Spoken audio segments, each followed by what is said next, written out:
Veremos a ver si ahora sí arranca. Listo, ahora sí arrancó la grabación. Bueno, muchachos, entonces continuamos con el tema. Dejamos a un ladito ondas. Ya tenemos un concepto de ese tema. Vamos a meternos en el cuento de la electricidad y del magnetismo. Vamos a arrancar hablando de electricidad el día de hoy. Entonces les voy a compartir por acá la pantalla, la presentación y vamos a introducirnos entonces en el cuento de la electricidad y esos fenómenos que en el pasado eran algo inexplicable, pero que estaban presentes, se podían ver sus consecuencias, pero no se podían distinguir sus causas. Entonces, y vamos a hablar el día de hoy de la electrostática. Entonces, arrancamos la clase de hoy haciéndonos una pequeña pregunta. Tan solo gaste de 30 segundos ahí, respóndase a usted mismo esa pregunta que está en pantalla. ¿Está viendo la presentación primero que todo? Sí, sí. Sí, ahí se ve. ¿Cómo sería la vida sin electricidad? Oh, la electricidad es reciente, no, es algo nuevo. Ese invento es de hace poquito. Pero ustedes nacieron, o nosotros nacimos en la época de la electricidad. ¿Cómo concebirían ustedes este mundo hoy? Lo que tenemos, lo que vivimos, lo que hacemos, cómo nos comportamos, cómo actuamos sin electricidad. Uf. A ver, ¿quién dijo yo? No, ¿Quién pues dijo yo? de ahora, en este tiempo de pandemia, sería imposible la mayoría de cosas que estamos haciendo actualmente, empezando por los trabajos, los estudios, muchas cosas que estamos haciendo por la virtualidad y sin electricidad pues no habría nada, no habría forma de hacer nada, o de contagiarnos, pero pues. Bueno, por aquí llegó Guata. ¿Qué hubo, Guata? La dije, ¿cómo vamos, muchachos? Excelente, excelente. Cogámoslo aquí en caliente. Guata, ¿cómo se imaginaría usted la vida sin electricidad? La vida, pero ¿desde cuándo? ¿De un momento a No, ya, otro? ¿Cómo fuera así? no, pues, como les digo, la electricidad en la historia de la humanidad es un invento reciente, pues. El uso de la electricidad como tal para nuestro beneficio es muy reciente. Pero ubiquémonos en el año 2020, en este mundo que estamos viviendo. Sí. ¿Cómo sería esta vida sin electricidad hoy, 3 de noviembre del 2020? Se fue la energía y no volvió. Y nunca más regresó. Pues sí, yo creo que va a ser lo mismo que han dicho los compañeros, porque yo me lo imagino es que sería un caos. Tanto, digamos, en las empresas, pues ya vendría económicamente para muchas personas. En las noches, no vería, pues, no me imagino sin energía usted a las 6 de la tarde ni nada. A punta de vela, pues lo veo como difícil nuevamente para muchas personas, aunque muchos están muy acostumbrados a eso, como en lo rural. Para la actualización, digamos, para seguir innovando nuevas cosas, pues creo que todo quedaría ahí, la evolución como que pararía. O tendríamos que buscar otros medios para evolucionar, no sé. Exactamente, sí. Entonces, varios puntos ahí, Guata, gracias. Entonces, pues, lo primero, hay muchos sitios, hay muchas regiones, incluso en nuestro país, por aquí cercanas, que no cuentan con electricidad. Entonces, pues lo primero sería cambiar, como lo manifiesta aquí Guata, hábitos. Entonces, a esta hora y sin electricidad, pues un ratico de vela y a dormir. Creo que a muchos de nuestros padres o de nuestros abuelos, pues les tocó, pues la mayoría de nosotros viene de descendencia rural, entonces, pues en el campo no había electricidad, sencillamente, la electricidad era el lujo de las grandes ciudades, entonces, pues muchos de ellos, nuestros abuelos sobre todo, pues les tocó la época del campo y pues a las 6 de la tarde ya estaban organizando todo para ir a dormir para el otro día madrugar. Entonces, pues nada, cambios de hábito. Lo que sí es cierto, lo que sí es una realidad, es lo que también menciona aquí Cuarta y lo que mencionaba Anderson. Entonces, muchas de nuestras actividades cotidianas, de nuestras actividades diarias, ya quedamos pues por hecho, dependen de la electricidad. Entonces, en el Yo no escenario que tendría vivimos, pues, trabajo. ¿cómo? Yo no tendría trabajo. ¿Quién? Yo, ¿Por qué? que yo soy programador. ¿Cómo voy a Ah, programar sin bueno. electricidad? Bueno, pero antes de la electricidad habían otras máquinas que podían Lo, programar, ¿no? No, papel y lápiz. como dice Guata, tendríamos nosotros como seres humanos inventarnos algo, bueno, otras estrategias, otros métodos. Sería eso. Pues no creo que estaríamos parados 100%, no. Estaríamos haciendo otro tipo de desarrollos y todavía no conociéramos la electricidad para poder facilitar esas tareas. Pero sí, muchas de las actividades cotidianas, incluso muchas de las labores pues, que hoy en día son comunes, pues simplemente no existirían. Entonces, como dice David, pues tal vez los programadores de computadores pues no existirían como tal, ¿no? Porque no tendríamos el suministro básico y vital de estos aparatos. Y también nosotros Pues, como ingenieros, profe, porque pues sí es verdad que ingenieros hacen muchas tareas y demás, pero pues en lo que nos centramos muchas veces en los sistemas de electricidad, entonces también sí, faltaría... el universo de los sistemas visto pues desde el punto de vista informático pues, depende de la electricidad. Ahí sí nada que hacer. Entonces, pues nada, simplemente imaginémonos sin computador, imaginémonos sin celular, sin televisión y sin un montón de elementos que son cotidianos para nuestras tareas, para nuestro paso por este mundo, que antes no estaban, hace poquito no estaban. Entonces, sus abuelos no tuvieron celular, sus abuelos no tenían televisor pantalla plana de 70 pulgadas colgado en la pared. Nada, eso es muy reciente, pero que ahora hacen parte de nuestra cotidianidad y que todo eso gira en torno a la electricidad. Entonces, pues el mundo sería muy diferente, no lo conoceríamos o no sería pues tal cual como lo conocemos ahora. Tendríamos otros hábitos, haríamos otras cosas, desarrollaríamos otras tareas diferentes a las que hoy en día hacemos. Entonces, tengamos en cuenta esa concepción. Y como les dije ahorita, realmente el uso de la electricidad es muy reciente para nosotros. Por aquí Juan dice que sería una catástrofe, volveríamos a la incertidumbre, habría un retroceso tecnológico muy fuerte, se desplomaría la economía, la sociedad y la comunicación.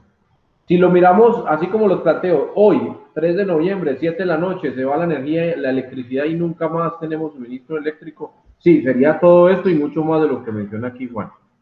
Si lo ponemos en el escenario donde todavía no hubiéramos podido dominar o descubrir o entender cómo es que funciona ese cuento, pues entonces nos hubiéramos inventado otros mecanismos. Pero si en este momento, tal cual como están las cosas, tal cual como está el mundo en este instante, se nos corta el suministro eléctrico, sería un caos realmente. Bien, profe, Dígame, basta. aunque si usted dice, pues pienso yo también, de que si usted dice en este momento, pues también hay muchos desarrollos tecnológicos que, pues, que la energía se puede salir por otro medio, ¿no? Puede ser energía solar, puede ser por otras partes, pero como ya estamos en 2020, como usted lo dice, ya sabemos el conocimiento de todo eso.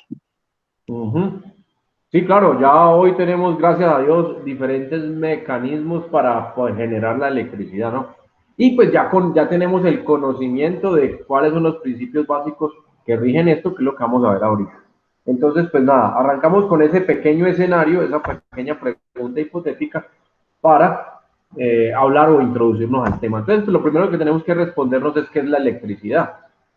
Y pues nada, me voy a adentrar en lo más profundo, bueno, tampoco lo más profundo, pero sí en algo muy microscópico, algo muy profundo acerca de la materia. Y tendremos que hablar entonces de cosas que no vemos, que sabemos que están ahí porque nos lo han enseñado, la ciencia nos lo ha demostrado desde diferentes miradas, desde diferentes horizontes, y damos pues por hecho que es realidad. Entonces, pues comenzamos diciendo por acá que la electricidad simplemente es el desplazamiento de electrones de un punto a otro. Una definición demasiado sencilla, demasiado simple. El concepto de electrón, pues lo tenemos claro, ¿cierto? Sabemos que es un electrón. ¿O no? Sí, no es la partícula más pequeña de la electricidad. O bueno, la electricidad. Bueno, ya vamos a ir aclarando eso, ¿listo? Entonces, los electrones hacen parte de las partículas atómicas o átomos, pues, que conforman la materia, ¿listo? Entonces, este es uno de los elementos que conforman los átomos. Entonces, aquí la definición muy elemental, pues, decimos que es el desplazamiento de esos electrones desde un punto a otro, a eso llamamos electricidad. Ya vamos a ir puliendo todo ese concepto. Acá nos dice también que ya un poco más científico, por decirlo así, un fenómeno físico originado por cargas eléctricas estáticas o en movimiento y por su interacción. Pues acá ya tenemos una definición un poco más científica. un poco más profesional. Acá ellos dicen, la electricidad, ojo, es un fenómeno físico que siempre ha estado presente, pero que no entendíamos o no comprendíamos o no conocíamos bien su origen, su causa y cómo lo podíamos controlar. Como les digo, es algo muy reciente, es algo muy nuevo. El dominio de este fenómeno físico para la historia de la humanidad es algo muy reciente. Ese fenómeno físico está originado por cargas eléctricas que pueden estar estáticas o pueden estar en movimiento y por la interacción de ellas. A eso se le denomina electricidad, ya desde un punto de vista más técnico, pues por decirlo así. Entonces, tenemos fenómenos físicos, están presentes en la naturaleza, están ahí y rigen nuestro universo, rigen nuestro entorno, rigen nuestro espacio. El chiste era poder entender el fenómeno, poder estudiar el fenómeno, poder teorizar el fenómeno y a partir de eso poderlo controlar o poderlo utilizar a nuestro favor. Entonces, desde tiempos antiguos de la humanidad, antes de Cristo, por allá los griegos y ese tipo de grandes pensadores de la humanidad, entonces empezaron a indagarse, a preguntarse a sí mismos qué producía ese tipo de fenómenos. Entonces, algo tan simple como, algo que ustedes todos me imagino que hicieron en la primaria, cuando estaban en la escuela, coger una peineta, un peine, frotarse el cabello, pues peinarse, y luego coger un poquito, una tirita de papel picado y colocar el peine ahí cerquitica, y poder ver el fenómeno de atracción sin ni siquiera pues estar tocando los papelitos. Simplemente colocaban la peinetica ahí por encimita y poder ver esos trocitos de papel cómo se iban levantando de la superficie en la cual estaban y se iban adheriendo a la peineta. Me imagino que todos lo hicieron, ¿o no? A mí me usaban mi pelo para ganar la materia. Bueno, ahí cuando energía eso... estática, ¿no es? Ajá, entonces eso es un fenómeno estático, sí señor. O cualquiera de ustedes, y siempre ha existido el fenómeno, simplemente que antes no lo entendíamos. Por ejemplo, usted se le acerca a otra persona y usted siente una descarga, usted incluso la escucha. Suena ahí como un corrientazo, como un crujido, como si fuera un relámpago, un mini relámpago ahí. O usted toca algún metal o algún dispositivo metálico y usted siente que le pasó un corrientazo. Eso es la electricidad, pero era un fenómeno que no comprendíamos, no sabíamos qué era lo que pasaba. Entonces, con el desarrollo de la ciencia, entonces pudimos entenderlo y pudimos utilizarlo a nuestro favor. Bueno, para estudiar la electricidad, entonces la física tiene varias ramas, tiene varios apartados. Entonces, hay un apartado en la física que se llama la electrostática, que es la que se encarga de estudiar cargas eléctricas que se encuentran en reposo, están quieticas. Hay otra que se llama la electrodinámica, que esta se encarga también del estudio de las cargas eléctricas, pero ya en movimiento, ya no en reposo.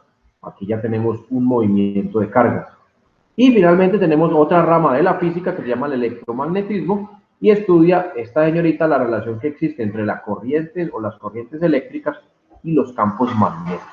Entonces, tres ramas o tres derivaciones de la física, todas estas hacen parte de la física, que se encargan del estudio detallado, minucioso de cada uno de estos fenómenos, de cada uno de estos sucesos. Entonces, ojo, como les decía o les he repetido en las diferentes clases, la física se encarga de estudiar o analizar los fenómenos de la naturaleza, pero es que son muchos y tenemos unos micro y unos macro y unos muy grandes y bueno, de todo. Entonces, por eso vamos a encontrar un montón de derivaciones o de ramas de la física, cada una encargada del estudio de algo en particular. Entonces, cuando hablemos de cargas eléctricas en reposo, estamos trabajando con la electrostática. Cuando estemos estudiando cargas eléctricas en movimiento, estamos hablando de la electrodinámica. Y cuando estamos viendo la relación que existe entre la corriente eléctrica y el magnetismo, o el campo magnético, estamos hablando del electromagnetismo. Entonces, aquí contextualizando un poquitico. Entonces, hoy vamos a hablar sobre todo de la primera. Vamos a mirar un poquitico cómo se produce el fenómeno, a qué se debe y todo ese tipo de cosas. Entonces, inicialmente vamos a hablar de esta señorita. Entonces, por acá hago algunos conceptos sobre electrostática. Entonces, les decía que es la parte de la física que se encarga de estudiar la electricidad en la materia, es una definición. Por acá tengo otra que dice que se preocupa de la medida de la carga eléctrica o cantidad de electricidad presente en los cuerpos. Por acá también dice que se encarga de los fenómenos asociados a las cargas eléctricas en reposo. Todas estas son conceptos así muy superficiales de la electrostática, pero que me dan una idea general de qué trata esta parte de la física. Entonces, estudia la electricidad que se encuentra en la materia. Se preocupa de la medida, aquí ya estamos hablando de una medición de la carga eléctrica, o sea, la cantidad de carga eléctrica o de electricidad que está presente en los cuerpos. Los cuerpos están formados por materia, no lo olviden. Y fenómenos asociados a estas cargas eléctricas cuando están en reposo. De eso habla o de eso trata la electrostática. Y antes, pues, o para poder llegar a eso, pues tenemos que partir entonces de la teoría eléctrica de la materia. Entonces, decíamos ahorita, la materia está conformada por unas partículas diminutas llamadas átomos. Durante mucho tiempo se consideraron como la unidad más pequeña que constituía la materia. Entonces, por mucho tiempo, por muchas décadas, entonces los científicos, los físicos, afirmaron sin ningún temor que la unidad más pequeña que constituía la materia eran los átomos. No podíamos encontrar algo más pequeño. Hoy en día, la física de hoy en día, los experimentos y la tecnología de hoy en día nos ha permitido incluso llegar mucho más adentro del átomo. Entonces, poder entender qué pasa dentro de él e incluso encontrar otros elementos que conforman a esos átomos y a su vez dentro de esos elementos poder encontrar otras partículas.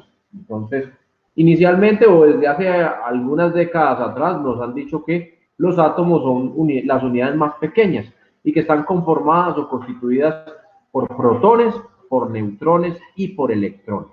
Entonces ahora hablamos del electrón. El electrón simplemente es uno de los elementos que conforman los átomos. Además, encontramos protones y encontramos neutrones en los átomos. Ojo, hoy en día hablamos de otras partículas. Por ejemplo, hablamos de los quarks. Decimos que son otros elementos mucho más internos o más adentro de los átomos que los conforman o que los constituyen. Incluso hablamos de la famosa partícula de Dios, que es el origen de la materia o el origen de la vida, no sé qué.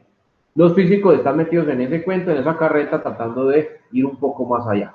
¿Qué pasa? Pues que antes no contábamos con la tecnología para poder realizar experimentación o con los microscopios que hoy en día tenemos, por ejemplo, para poder visualizar mucho más allá de lo que nuestros ojos nos permiten. Entonces, hoy en día, pues la tecnología nos abre nuevas ventanas, nos abre nuevas puertas en cuanto al estudio de la materia. Pero pues inicialmente, y fue lo que nos enseñaron cuando estábamos en la escuela o en el colegio, nos decían que el átomo pues era la unidad más pequeña y que estaba constituida por protones, neutrones y electrones. Por acá nos dicen que los protones y los neutrones están ubicados en el núcleo del átomo. Esta es la representación o uno de los tantos modelos de átomo que existen. Ojo, es una representación gráfica, eso no es real como tal. Eso no es real como tal. Yo no puedo determinar exactamente la posición o la voy a decir que el electrón está acá. ¿En qué posición? Es bien complicado. Pero es un modelo que a partir de la experimentación podemos entonces utilizar. Existen diferentes modelos atómicos, que también creo que los vieron en química cuando estaban en el colegio.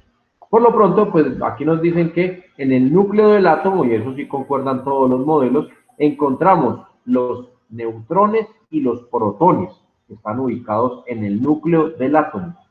Y alrededor del mismo, girando en unas órbitas determinadas, encontramos a los electrones. Entonces los electrones se encuentran orbitando o girando alrededor del núcleo del átomo.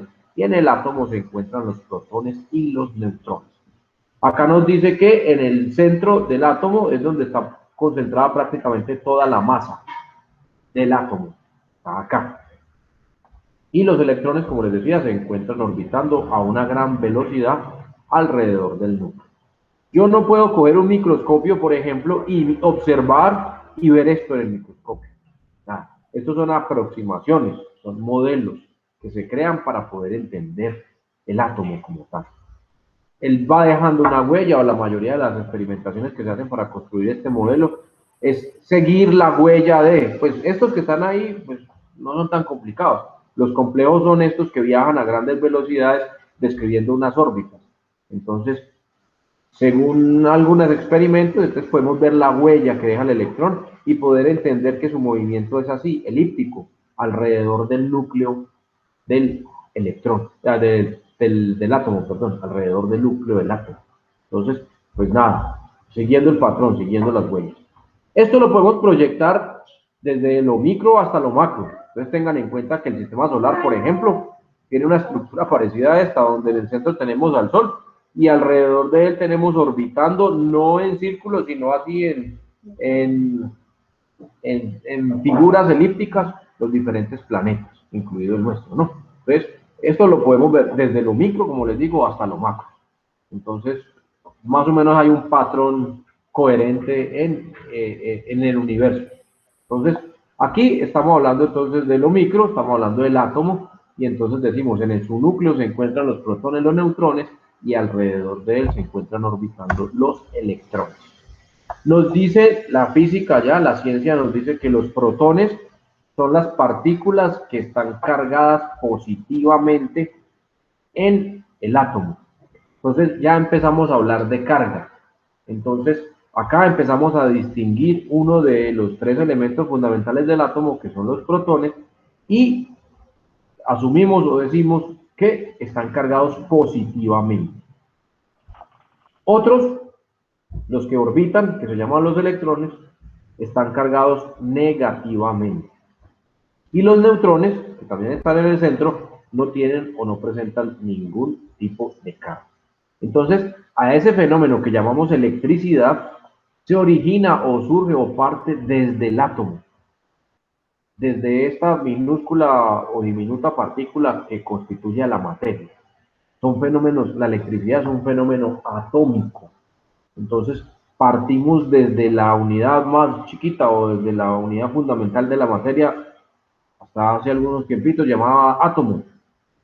Y ahí, debido a que sus partículas presentan ese fenómeno llamado carga, entonces se genera la electricidad. Entonces, por eso es algo muy reciente, porque es que en años o en siglos anteriores, bueno, estoy hablando del siglo XVIII para acá, en siglos anteriores pues no teníamos ni el conocimiento, ni los instrumentos, ni los personajes para poder comprender o analizar ese tipo de situación.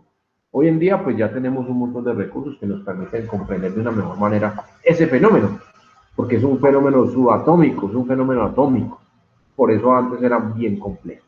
Ahora sí, tenemos, gracias a todos los avances que tenemos hasta el momento, la posibilidad de comprender y de utilizar este fenómeno a nuestro favor.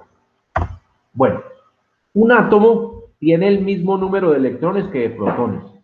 Está en perfecto equilibrio, porque la carga del protón es igual a la del electrón. Y como tienen igual cantidad de protones y de electrones, entonces se considera que un átomo en estado natural es neutro. Su carga es neutra. ¿Por qué? Porque tiene la misma cantidad de carga positiva y la misma cantidad de carga negativa. Entonces, eso en reposo, en estado natural. Entonces, tenemos los átomos en estado neutral, porque la carga debida a los protones, que es positiva, se contrarresta con la carga debida a los electrones, que tienen la misma magnitud, pero sentido pues contrario, una es positiva y la otra es negativa, por lo tanto se anulan y el átomo permanece en estado neutral. En la tabla periódica que ustedes analizaron cuando estudiaron los elementos de la materia, recuerdan la tabla periódica, había un número Z. Ese número Z en la tabla periódica de los elementos es el número atómico. Y ese número atómico me determina o me dice la cantidad de electrones que tiene el elemento. Es igual al número de protones. Entonces usted puede coger cualquier tabla periódica y observar entonces cuántos átomos, cuántos electrones, mirando el Z, el número atómico, saber cuántos electrones tiene un átomo de X elemento. Y por correlación, como son los mismos, son iguales los electrones a los protones, entonces pues también vas a ver cuántos protones tiene un átomo de dicho elemento. Ese es uno de los elementos o de los criterios fundamentales en la tabla periódica de los elementos. Entonces, ese Z, que es el número atómico. Entonces, tengan presente que en cualquier átomo tenemos igual número de electrones que de protones. Por acá nos dice que los protones y los electrones se atraen entre sí porque tienen cargas de distinto signo. Una de las características básicas y fundamentales de las cargas. Cargas de signos contrarios se atraen. Cargas de signos contrarios se repelen. Hagan de cuenta o relaciónenlo con el fenómeno de los imanes. Entonces, todos habrán alguna vez en su vida experimentado con un imán.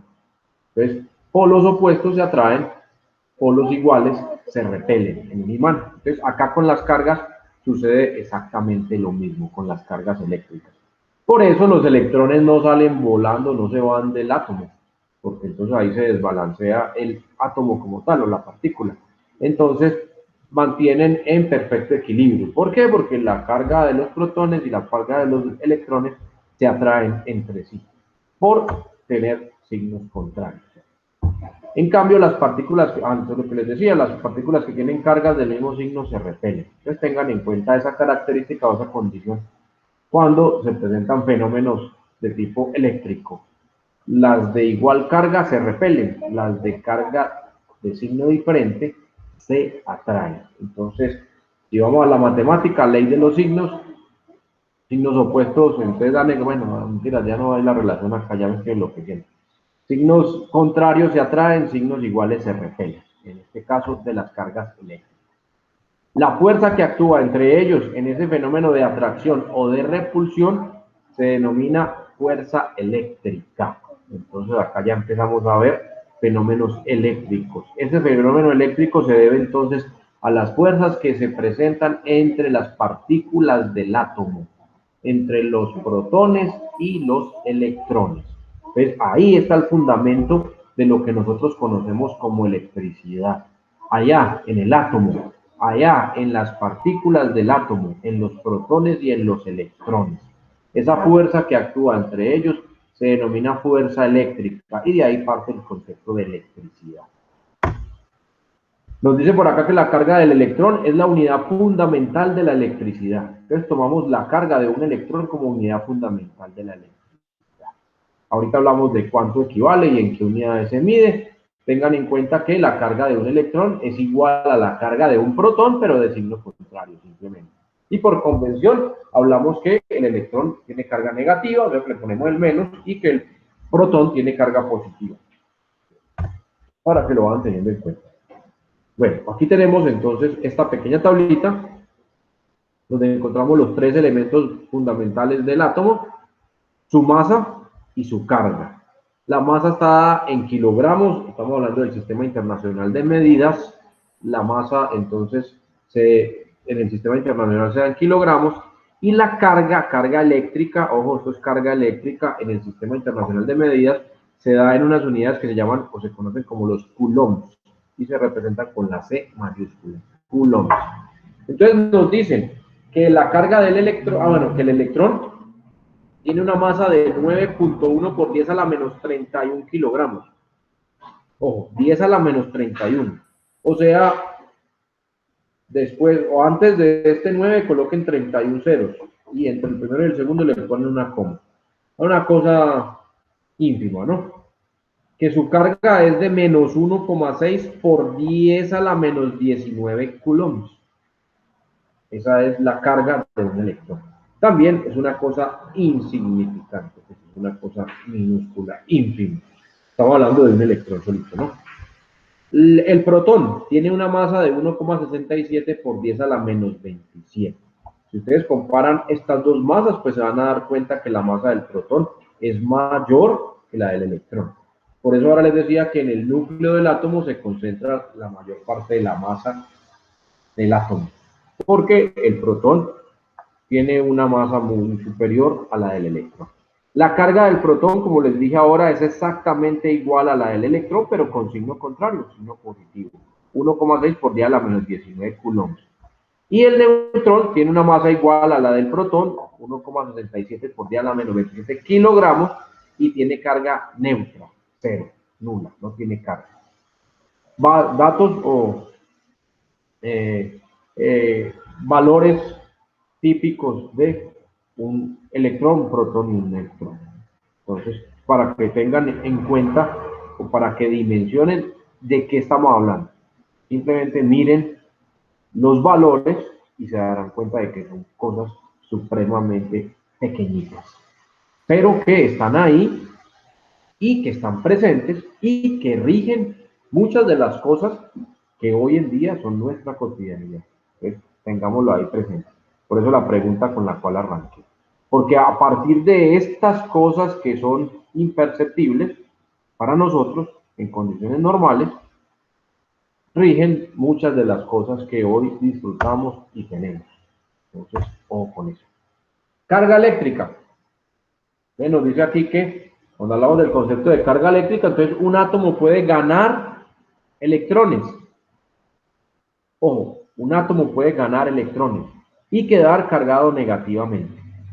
O bien también puede perderlos y cargarse positivamente. Cuando ustedes estaban en el colegio, en química, por ahí en décimo que ven química, entonces hablaban de unos famosos electrones de valencia. ¿Se acuerdan o no? No son familiares de David, yo no creo. Pero ¿se acuerdan o no? ¿O no vieron física? No vieron química. Me acuerdo el nombre, pero allá de ahí para allá nada más, ¿cierto? no. Pues yo me acuerdo que son los electrones que están ubicados en la última órbita del átomo, si no estoy mal. Listo. Entonces, resulta que el átomo tiene varias capas, así como lo dice David, exactamente. Hay varias capas dentro de un átomo. Esas capas, pues, es la proximidad que tiene el electrón con el núcleo del átomo. Entonces, entre más lejas, bueno, hay varias capas, entonces cada elemento tiene un número de capas determinado, y los electrones que están en la última capa, por allá, al final, son los que están más lejanos del núcleo del átomo. Entonces, pues esos tienen la particularidad en algunos elementos de la materia de poderse desprender fácilmente, porque están muy lejanos del núcleo, del centro del átomo. Entre más cercanos o más próximos estemos, pues mayor va a ser la fuerza de atracción entre los electrones y los protones. Pero entre más separados estemos, pues menor va a ser esa fuerza y puedes fácilmente poder desprender un electrón de su órbita y llevárselo para otro átomo.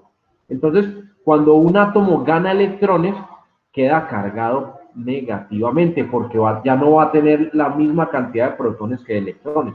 Por lo tanto, su carga va a ser negativa. Y el átomo que pierde esos electrones queda cargado positivamente porque ya va a tener más protones que electrones. Entonces, a ese movimiento o a ese fenómeno de perder y ganar electrones, ahí es donde se me está formando, donde se me empieza a generar la definición elemental que dábamos ahora de electricidad, que era un movimiento de electrones de un punto a otro. ¿Recuerdan la primera definición elemental que dimos? Un movimiento de electrones de un punto a otro. ¿Ves? ¿Cómo se presenta el fenómeno? Así, para niños de primaria, de kinder. Pues nada, un átomo perdió un electrón y el otro se lo ganó. Entonces, el que se ganó el electrón quedó cargado negativamente y el que lo perdió quedó cargado positivamente. ¿Por qué? Porque el que lo ganó va a tener más electrones que protones. Y el que lo perdió va a quedar con más protones que electrones.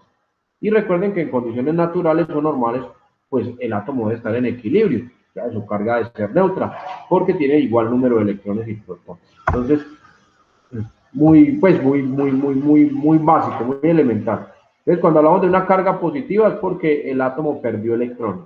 Y cuando hablamos que tenemos una carga negativa es porque el átomo ha ganado electrones. Simplemente es eso. Nos dice aquí, ahora sí, que la carga eléctrica es la propiedad que adquieren los cuerpos cuando en ellos existe un exceso, o sea, una ganancia, o un defecto, o sea, una pérdida de electrones, y que se manifiesta mediante efectos de atracción o repulsión sobre los demás cuerpos. Entonces, acá ya estamos hablando de más allá del átomo. Entonces tenemos un cuerpo formado por una materia y la materia está conformada por átomos, entonces se está presentando este fenómeno. Uno solito pues no va a hacer nada, ¿no? Tenemos que tener una gran cantidad para poder generar o poder percibir los fenómenos de los cuales estamos hablando, para que sean perceptibles para nosotros.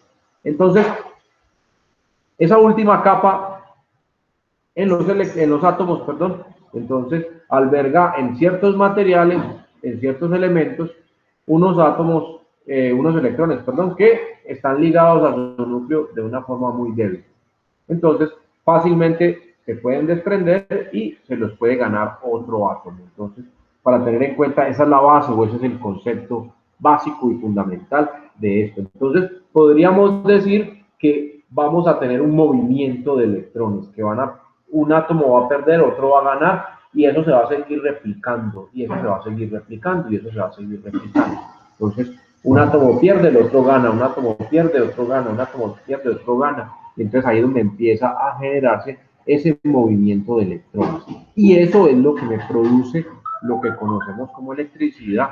Eso es lo que me produce la corriente eléctrica. Ese flujo de electrones. Está como Malune. ¿A quién se le fue el internet? A ver, ¿quién se me fue por acá? Pulgarín. Ah, bueno, listo. Se le fue la internet. Bueno, no lo dejó. ¿Quién no lo dejó ingresar? No, yo no lo tengo anulado. Fíjense, por favor, ahí en el grupo que trate de conectarse de nuevo. A ver qué pasó con Pulgarín. Bueno, les decía que entonces la carga permite que exista el comportamiento de atracción y repulsión. Ese fenómeno de atracción y repulsión es el que me permite entonces un movimiento, y se va a ver, o se va a deber más bien a esa pérdida o a esa ganancia de electrones. ¿Por qué? Entonces los átomos van a quedar cargados positivamente o negativamente. Y si yo me encuentro dos átomos negativos, entonces se van a repeler, se van a rechazar. Y si me encuentro un átomo positivo y otro negativo, entonces se van a atraer. Y va a haber entonces un movimiento ahí también. Entonces, a eso lo llamamos carga eléctrica. Tengan en cuenta esta regla que es básica y es fundamental cuando estamos hablando de este tema.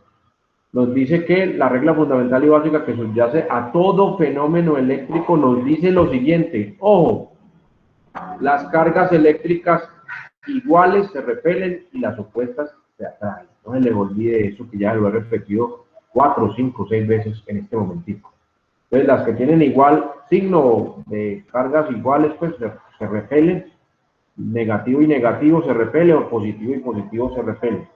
Y si son opuestas, se van a atraer. Tengan presente eso, acá con la grafiquita.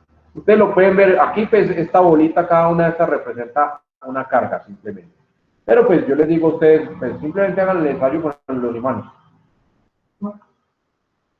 Ahí vemos exactamente ese fenómeno, de qué se trata. Entonces, polos iguales se repelen y opuestos se van a atraer. Simplemente tenganlo ahí. También nos rige la ley de la conservación de la carga. Esta ley nos dice lo siguiente: la carga no se crea ni se destruye, simplemente se transfiere. Ojo, es parecida a la energía. Recuerden la energía básica. La energía no se crea ni se destruye, simplemente se transforma. Acá en la carga no se crea ni se destruye, simplemente se transfiere.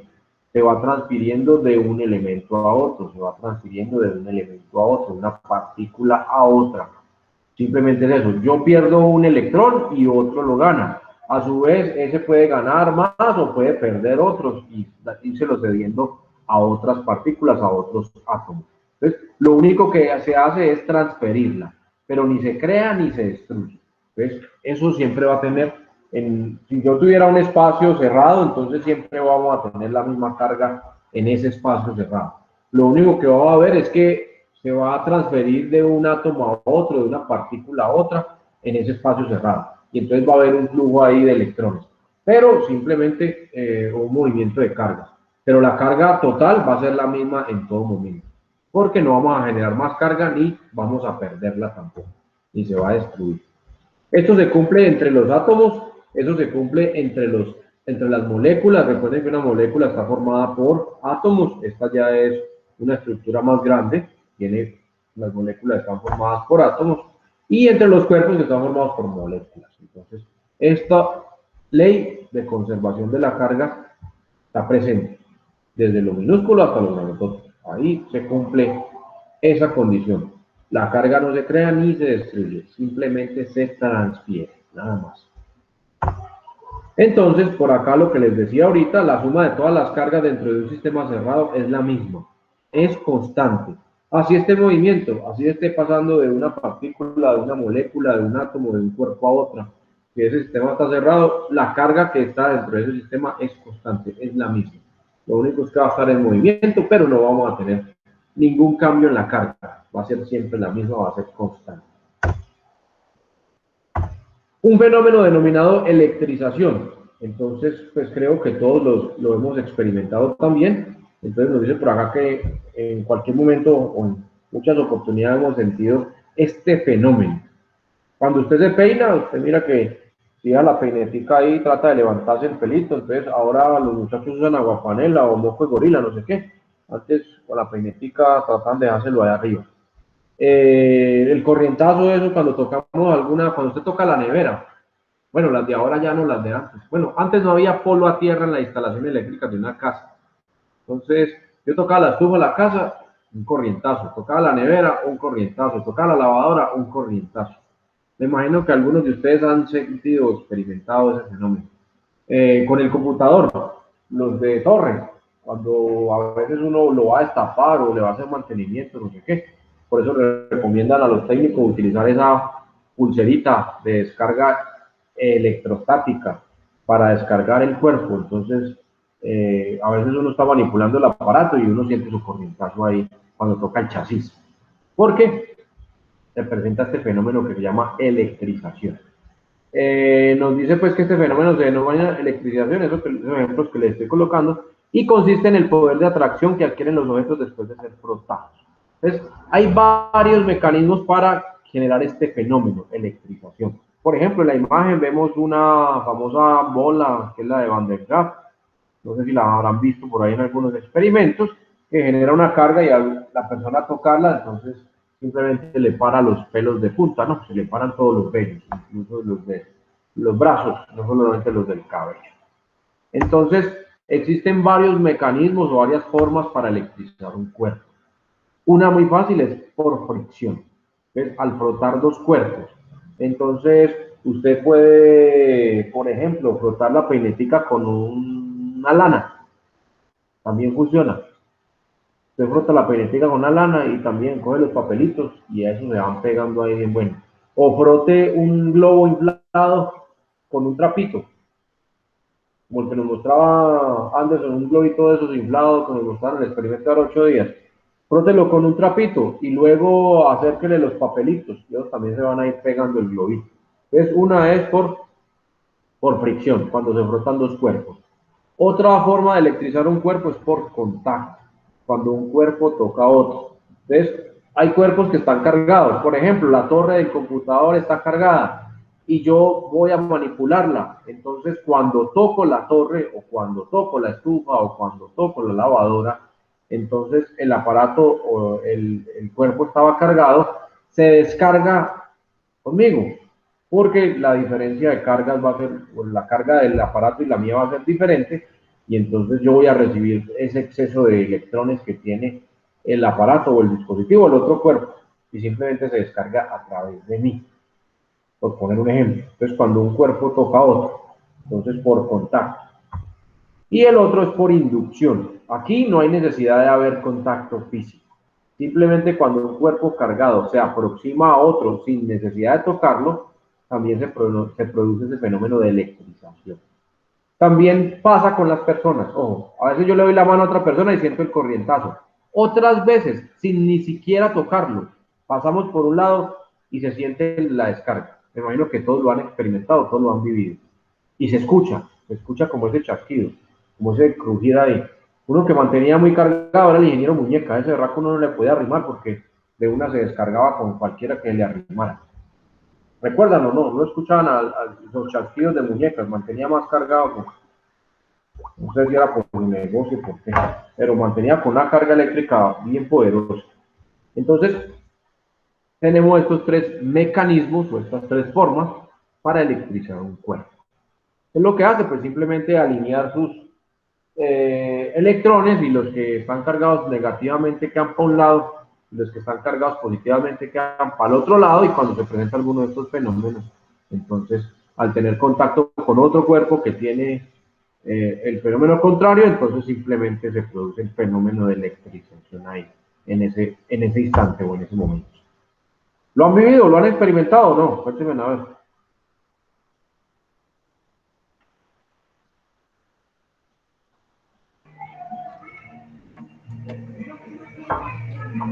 Sí, pero de mi parte sí, muchas veces.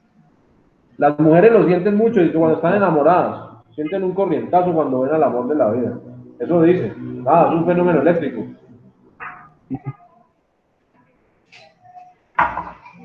Algunos hombres también, yo no sé. Pero nada, es un fenómeno eléctrico, simplemente. Bueno, metamos en este cuentico, ahí para complementar un poquitico de eso. Les decía ahora que los elementos, entonces, en la tabla periódica tienen una cantidad determinada de electrones, de protones, y les hablaba entonces de que algunos de esos elementos en su átomo tienen los electrones muy lejos del núcleo, que pueden ser arrancados fácilmente, y otros que están muy cerca al núcleo, entonces la fuerza de atracción es muy fuerte y son muy difíciles de desprender sus electrones. Eso le da vida a algo muy común para nosotros, muy cotidiano y muy utilizado por nosotros, que son los materiales conductores y los materiales aislantes. Entonces, algunos materiales son mejores conductores que otros. ¿Eso por qué? Pues debido a esa característica atómica. Miren al nivel en donde estamos por allá, en lo diminuto. Debido a esa característica o a esa particularidad en los átomos del elemento. Entonces, según las características del elemento, entonces encontramos materiales conductores. Nos dice que en estos fluye fácilmente los electrones. Quiere decir que estos materiales tienen electrones orbitando muy lejos de su núcleo y son fáciles de desprender. Entonces podemos quitarle electrones fácilmente. Acá nos dicen que algunos de esos elementos son el oro, por ejemplo. El oro es muy buen conductor. La plata o el cobre. Son elementos, en este caso son metales, estos tres, que son muy buenos conductores. Entonces, por eso se utilizan en los diferentes dispositivos electrónicos o eléctricos que tenemos hoy en día a nuestra disposición. Entonces, pues, muchas de las líneas de transmisión de datos anteriormente utilizaban el cobre como elemento conductor. Bueno, el oro es más costoso, al igual que la plata. El cobre era el más económico. Por eso, por ejemplo, la red eléctrica, la red telefónica inicialmente fue montada sobre par de cobre, un par de alambres de cobre. Era buen conductor y no era tan costoso. Lógicamente la plata o el oro son mucho mejores conductores que el cobre, pero por costos pues utilizábamos el cobre. Incluso todavía se utiliza bastante. Por acá nos dice que soluciones de ácidos, bases y sales disueltas en agua también son muy buenos conductores y el cuerpo humano también es un buen conductor. Entonces, conductores, aquellos materiales que están constituidos por elementos que pueden perder fácilmente electrones. ¿Cómo así que pueden perder fácilmente electrones? Fácil. Sus electrones en la última capa de valencia están muy distantes del núcleo.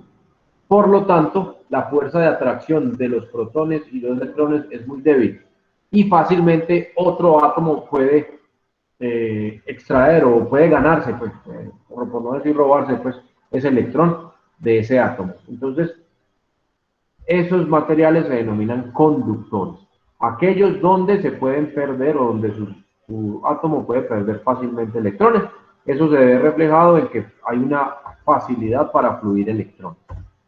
Encontramos otro tipo de materiales que se llaman aislantes o también se conocen como dieléctricos.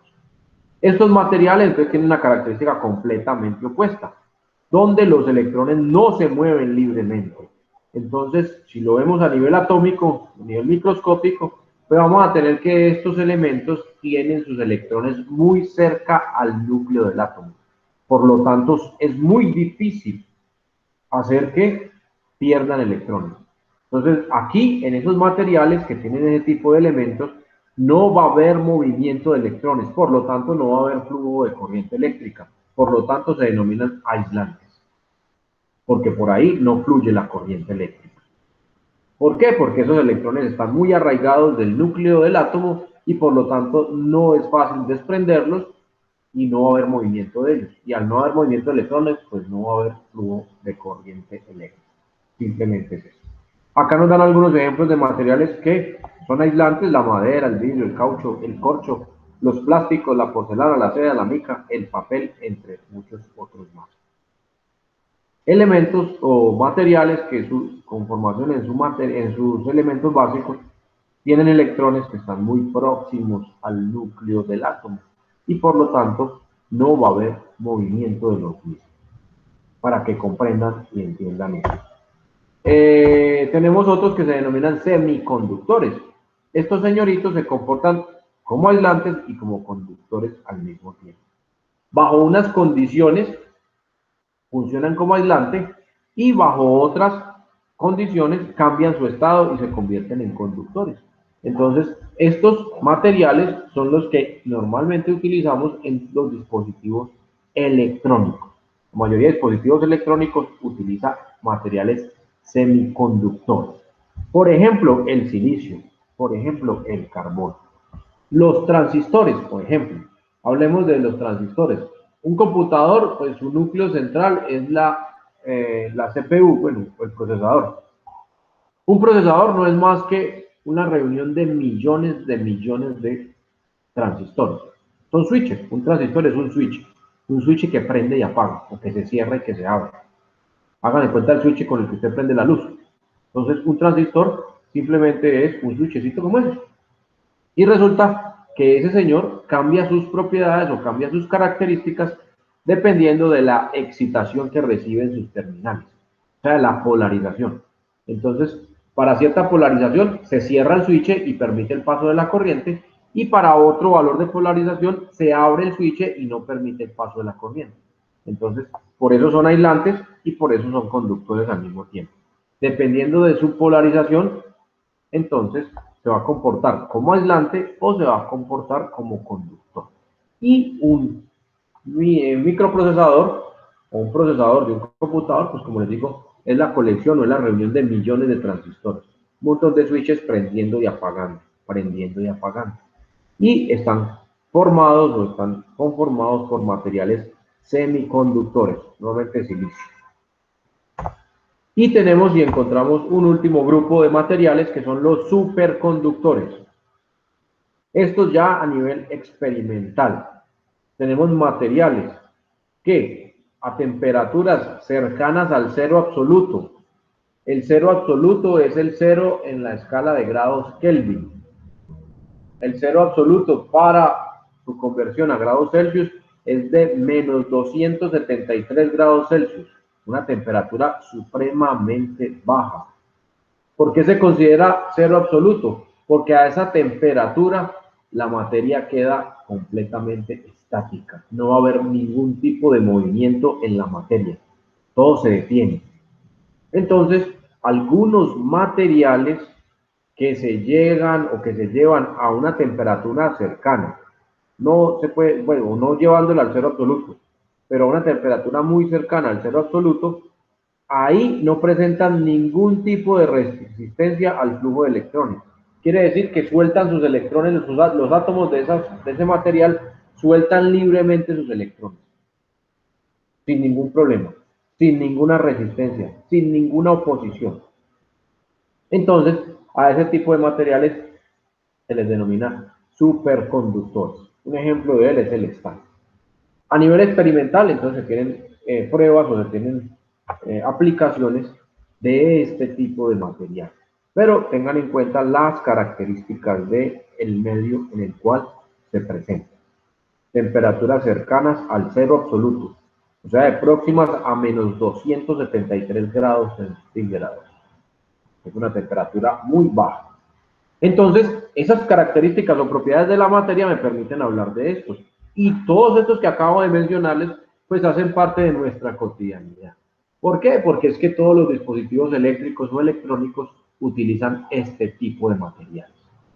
Entonces, Si no tuviéramos este tipo de materiales o no comprendiéramos esos fenómenos que se dan en este tipo de materiales, pues simplemente no podríamos utilizar X material para aislar, o sea, impedir el paso de los electrones, impedir el paso de la corriente eléctrica, o para optimizar ese movimiento de electrones, o permitir pues fácilmente el paso de la corriente eléctrica. Y muchas de nuestras cosas cotidianas giran en torno a eso. Entonces ténganlo muy presente, ingenieros, muchas de nuestras cotidianidades giran en torno a eso. Para la mayoría de personas esto es transparente, nada, pero ustedes como ingenieros tienen que tener conciencia de eso. Y miren dónde estamos hablando de átomos en la materia. Y debido a ese estudio, a ese análisis, es que tenemos mucho de lo que tenemos hoy por hoy. Entonces, para que lo tengan bien presente. Bueno, resulta que entre cargas se presenta una fuerza. Ahora decía que cargas iguales se repelen, cargas opuestas se atraen. Entonces vamos a hablar un poquitico de ese fenómeno o esas fuerzas que se presentan entre las cargas. Pues nos dice aquí que los cuerpos cargados experimentan una cierta interacción de atracción o de repulsión entre ellos. La fuerza que caracteriza esta interacción depende de la distancia. Les decía ahora con el átomo y los electrones, el núcleo y la distancia que da los electrones. Esa fuerza depende de la distancia entre los cuerpos y de la cantidad de carga eléctrica. Pues por un lado la cantidad de carga y por el otro lado la distancia.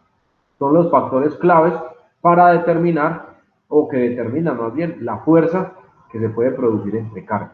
Entonces, la fuerza que existe entre un protón y un electrón, si uno nos pega a las cargas mínimas, depende de la distancia que haya entre ellos. Como ambos tienen la misma carga, pues entonces aquí la carga no va a influir porque ambos tienen la misma carga. Entonces realmente la fuerza va a estar determinada por la distancia de separación entre el protón y el electrón. Básicamente es eso. A menor distancia, mayor fuerza. A mayor distancia, menor es la fuerza. Entonces, ojo, ya vamos a llegar a eso es lo que nos plantean las fórmulas, pero de una vez lo vamos deduciendo.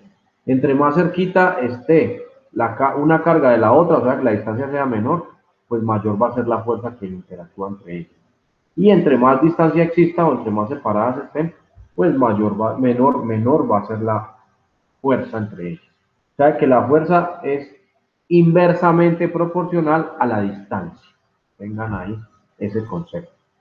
Eso nos lo estudió un famoso físico de apellido Coulomb, de nombre Charles Coulomb, y lo consagró o lo postuló en su famosa ley, que es la ley de Coulomb.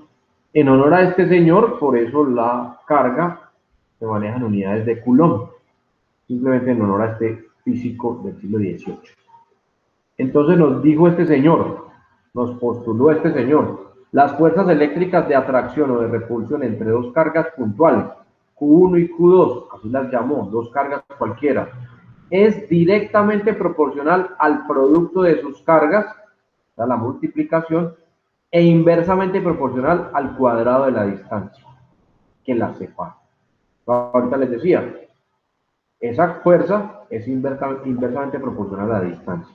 Este señor pues ya lo llevó un poco más allá y en su ley nos postula y nos formula.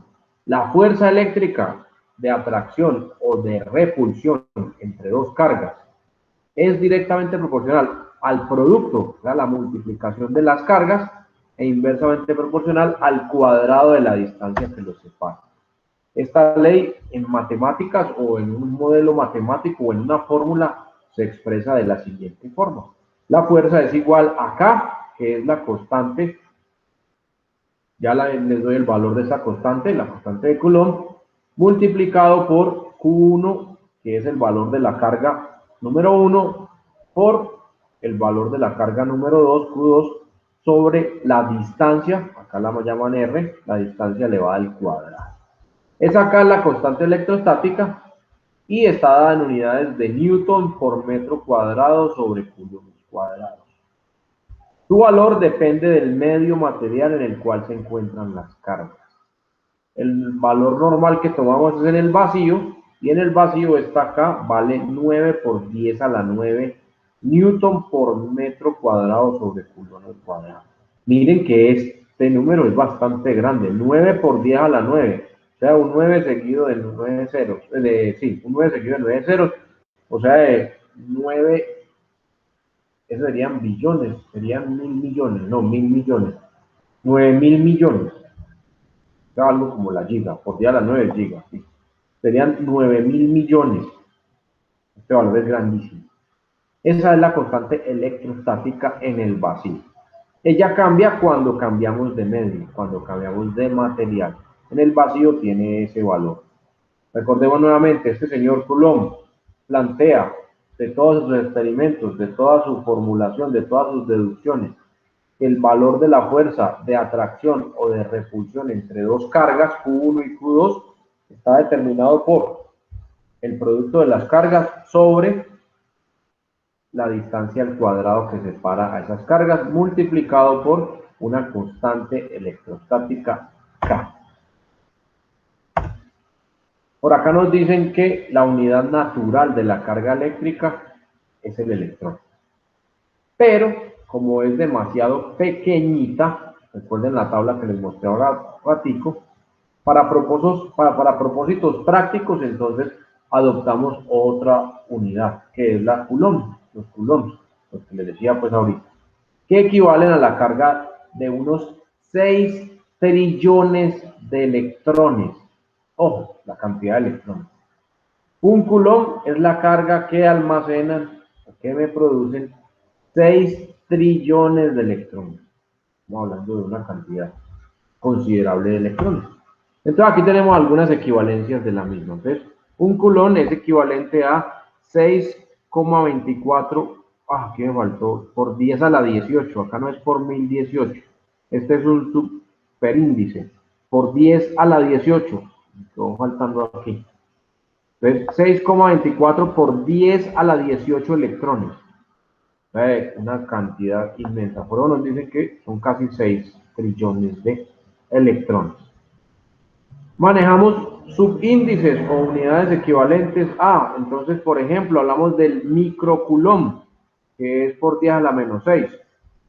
Hablamos del nanocoulomb, esta es su representación simbólica, por 10 a la menos 9. Hablamos del picocoulomb, por 10 a la menos 2. Y la carga básica, como les digo, que es la del electrón, menos 1,6 por 10 a la menos 19 coulombs. Entonces, nada, pues esta es muy pequeñita para cálculos y trabajo, entonces plantearon el coulomb y dicen que es un coulomb, es la carga de 6,24 por 10 a la 18 electrones.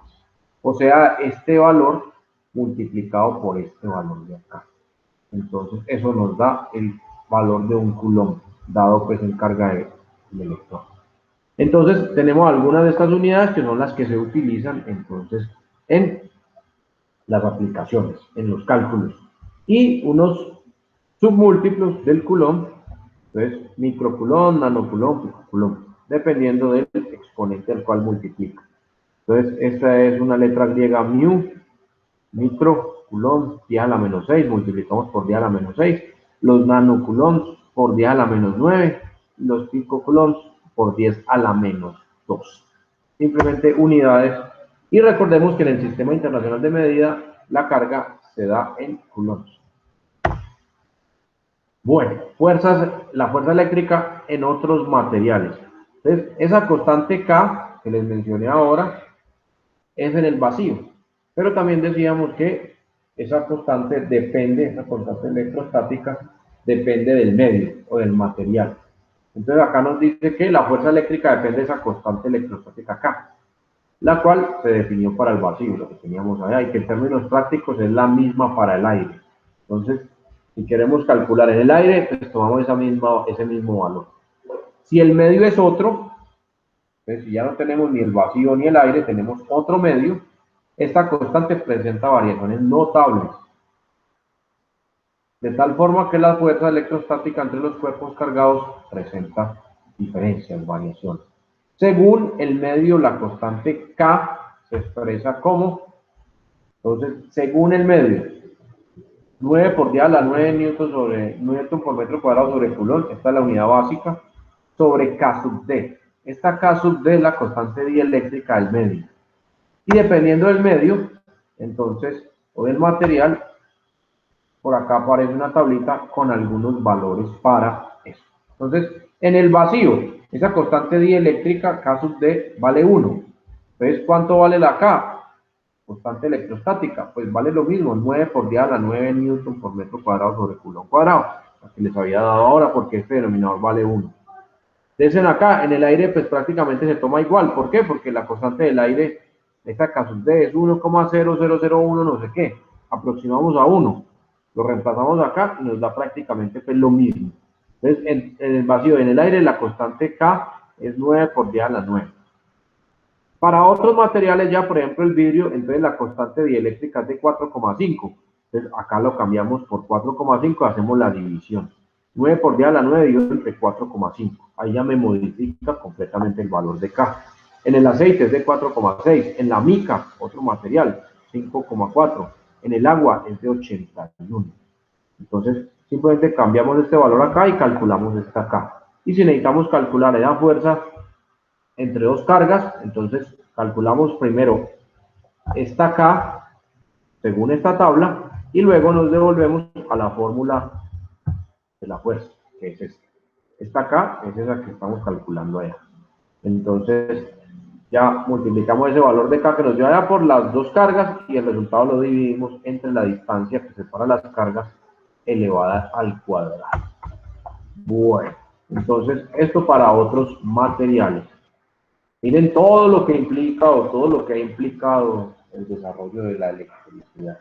Todos estos cuentos y todo este estudio, que no solamente es de los físicos, sino también de los químicos. Acá van muy de la mano, van muy ligados. Porque entonces, cada material, mire que presenta una constante dieléctrica distinta, diferente. Entonces, eso nos conduce a una constante electrostática distinta.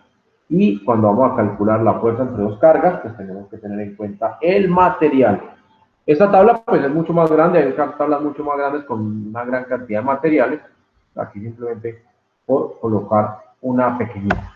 Pero encontramos las tablas mucho más amplias, mucho más grandes.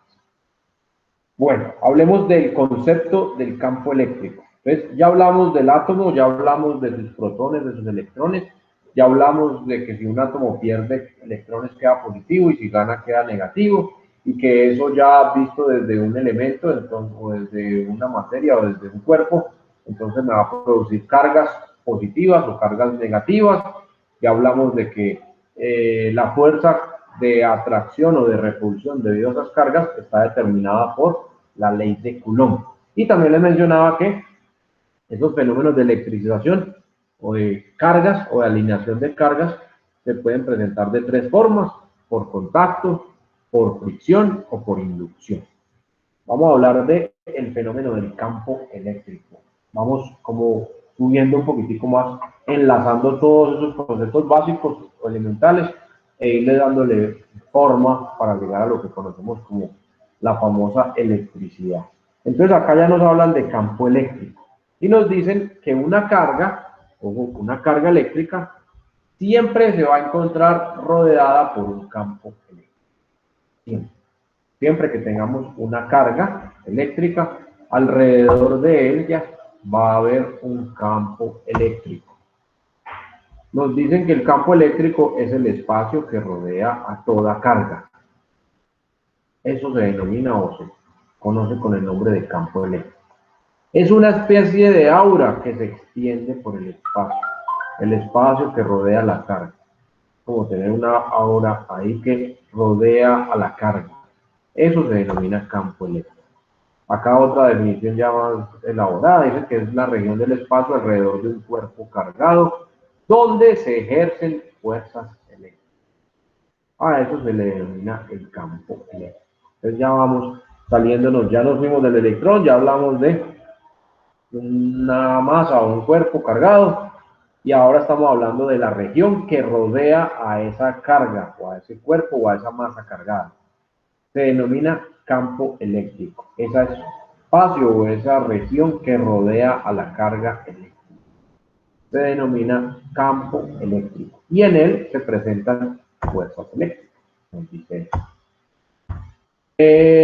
nos introducen un concepto que es el de las líneas de fuerza para poder comprenderlo, para poder interpretar ese fenómeno, y nos dice que la forma más útil de describir un campo eléctrico consiste en el uso o en el empleo de las líneas de campo eléctrico. Nos dicen los teóricos, los científicos, que una carga positiva, de ella salen radialmente las líneas de campo, las líneas de fuerza que producen el campo eléctrico.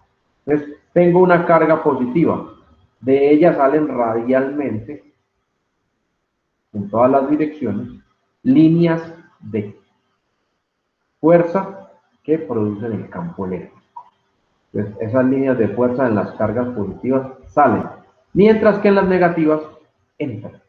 Esto se lo inventaron los científicos, ¿no? Para explicar y comprender el fenómeno. No es que uno va al microscopio y lo va a ver así, no. Simplemente generan estas teorías o hacen estos postulados y luego los sustentan, y a través de otro tipo de experimentos pues podemos comprobar que efectivamente funciona de esa forma o de esa manera. Entonces, hablemos de esas líneas de fuerza. Entonces nos dicen que las líneas de fuerza nunca se cortan, salen de las cargas positivas y entran a las cargas negativas. Hay un experimento, bueno, pero se hace con las líneas del campo magnético, pero genera los resultados similares a esas que estamos viendo acá, porque las del campo magnético pues tampoco podemos verlas, ¿no? Son invisibles. Pero en un experimento, no sé si lo hicieron en el colegio, creo que yo sí lo hice, a mí me lo colocaban a hacer, era coger limadura de hierro, entonces pura viruta de hierro, colocarla sobre una hojita de papel y por debajo colocar un imán. Entonces, esas virutas de acero o de metal, pues esas virutas de hierro, iban a comenzar a formar o se iban a empezar a organizar mejor, así como se ve acá en este dibujo, formando unos surcos o unas líneas. No sé si alguno lo hizo en el colegio. Lo escucho, ¿alguno hizo ese experimento con limadura de hierro, una hoja y un imán por debajo? Sí, sí, a mí me tocó, que como que Pues, lo movían a través del papel con el imán por abajo. Sí. exacto, usted iba moviendo el imán, entonces las líneas iban cambiando, o sea que la limadura se iba reorganizando en la hojita. Entonces, esa es una forma de poder ver, porque realmente es un fenómeno invisible, pero que podemos ver ahí en la práctica. Por acá nos dice Juan que también lo hacen con la mina del lápiz, ¿cómo se llama eso? El grafito, con el grafito, sí señor, también se hace con grafito, es de lo que está hecho la mina del lápiz.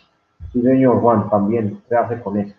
Entonces, es una forma de poder ver ya físicamente el fenómeno, a pesar pues de que para nosotros es invisible, pero pues ahí podemos entender o comprender la naturaleza de estas líneas o de estas curvas que tenemos acá. Entonces, si coloco un imán de carga positiva o el lado positivo del imán por una punta y el lado negativo del imán por el otro, y le colocamos la limadura de hierro encima a la hoja, entonces vamos a ver cómo se organiza, cómo se ordenan toda esa viruta de hierro siguiendo estos patrones, estas líneas. Por eso realizamos esta interpretación gráfica del fenómeno. Allá con campos o con fuerzas electromagnéticas, pero acá con las cargas funciona exactamente lo mismo.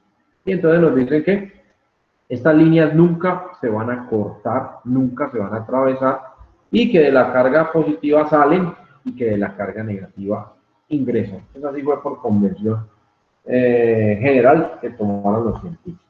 Entonces, si hiciéramos la experimentación, lo veríamos así. En el simulador PET hay algunos jueguitos, incluso lo toman como manera de juego, que ilustran esto. Entonces, los invito para que esta semana exploren y cacharreen un poquito en el simulador PET.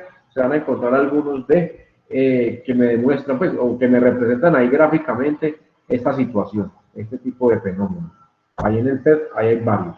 Hay un empleo que se llama hockey de cargas, si no estoy mal, y entonces ahí nos muestra si se repele, si se atrae y cuál es la dirección de las líneas de fuerza del campo eléctrico presente, para que la exploren un poquitico. Resulta que se puede determinar o se puede medir o se puede hallar la intensidad del campo eléctrico. Entonces dicen que la intensidad del campo eléctrico está simbolizado, representada por la E mayúscula. En un punto dado, nos dicen que es el cociente, o sea, la división entre la fuerza que ejerce el campo sobre una carga de prueba situada en ese punto. Y el valor Q de dicha carga. Entonces, simplemente dividimos la fuerza entre la carga y obtenemos la intensidad del campo eléctrico. Entonces, la fórmula está dada por la intensidad del campo eléctrico está dada por la fuerza del campo sobre la carga de la partícula o el valor de la carga que tiene la partícula que estamos utilizando. Entonces va a ser F sobre Q. Con esta fórmula vamos a determinar la intensidad de un campo eléctrico. Quiere decir que depende o es directamente proporcional, ese campo eléctrico es directamente proporcional a la fuerza que existe entre la carga y el campo y inversamente proporcional al valor de la carga. Entonces esta formulita es la que utilizamos para determinar la intensidad del campo eléctrico. Y nos dice que en el Sistema Internacional de Medidas está dada en newton sobre coulomb. Entonces, N mayúscula sobre coulomb, porque en el sistema internacional la fuerza se da en newtons y ya dijimos que la carga se da en coulombs. Entonces, la unidad de campo eléctrico en el sistema internacional es newton sobre coulomb. Se determina haciendo la relación o la división o el cociente entre la fuerza del campo eléctrico y el valor de la carga que se encuentra en ese campo eléctrico. Por acá tenemos que podemos generalizar el campo eléctrico producido por una carga puntual, está dada por la fuerza. Ya dijimos que la fuerza que se ejerce entre dos cargas está dada por la ley de Coulomb, que es esta que tengo acá.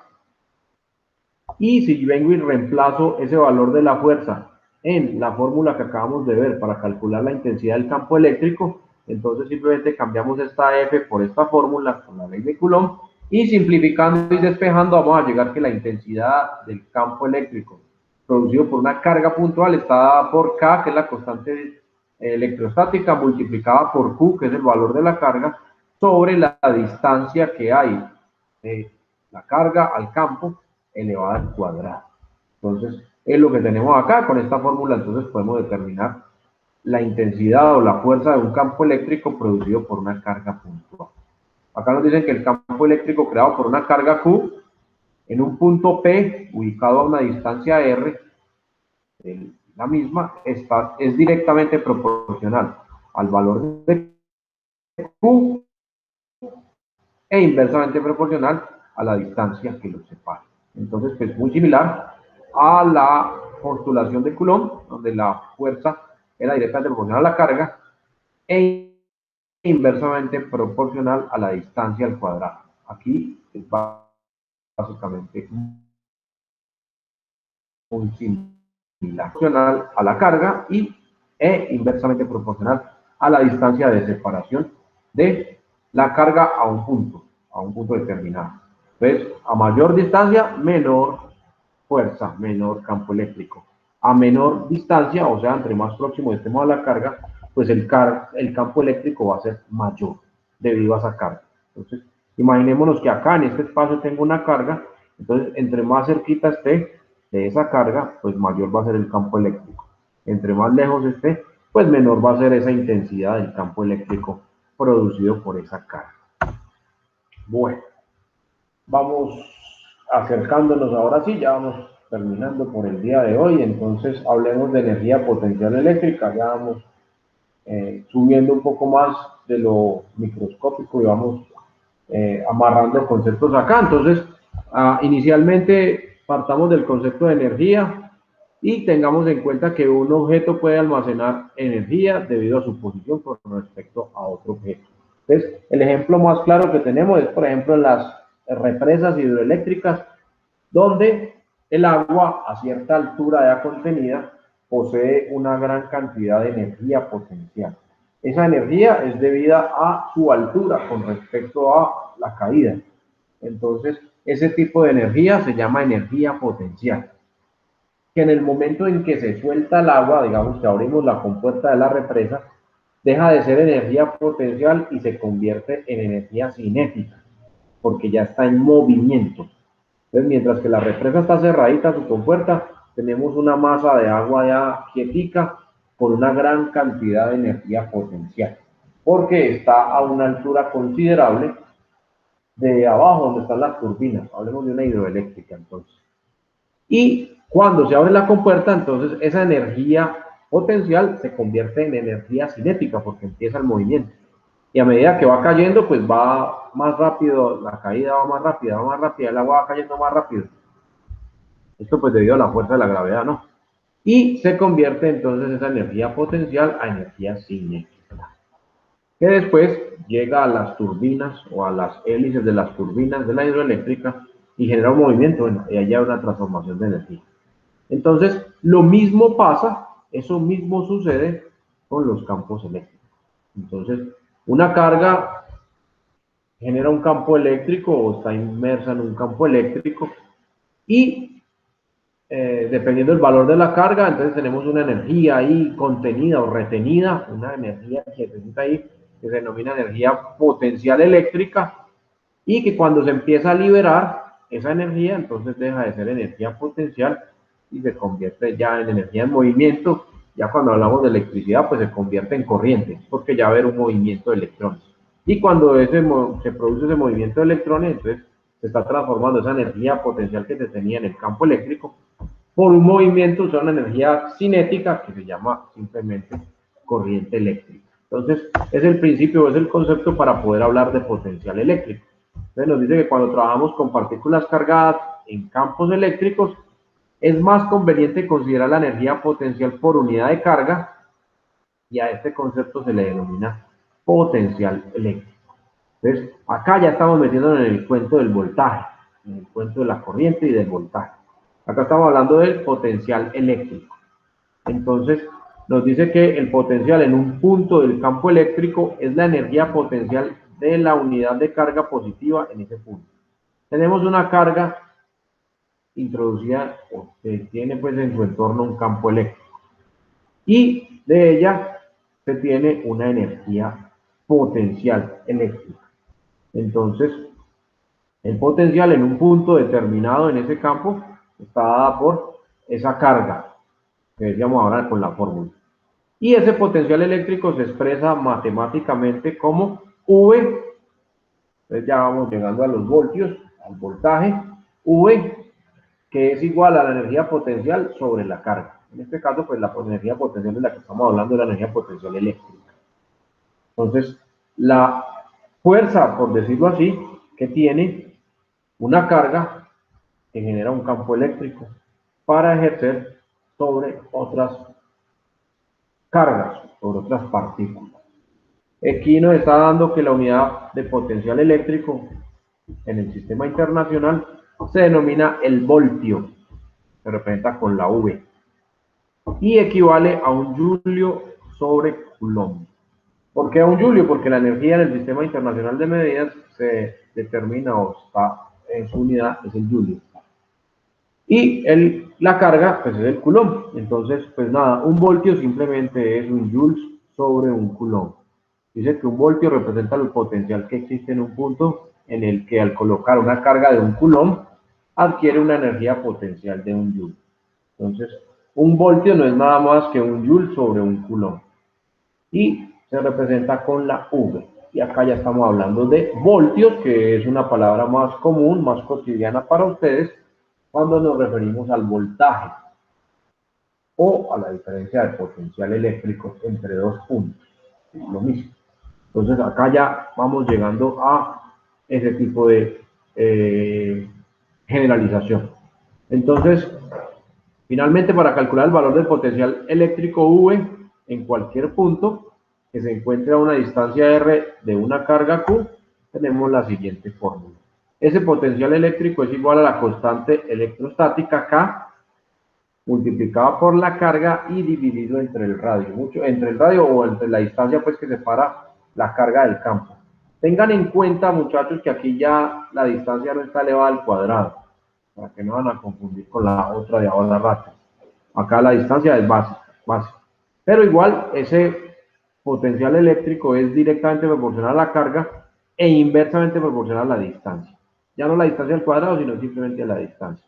Y esta acá sigue siendo la constante electrostática, que está determinada por el medio en el cual se produce el fenómeno.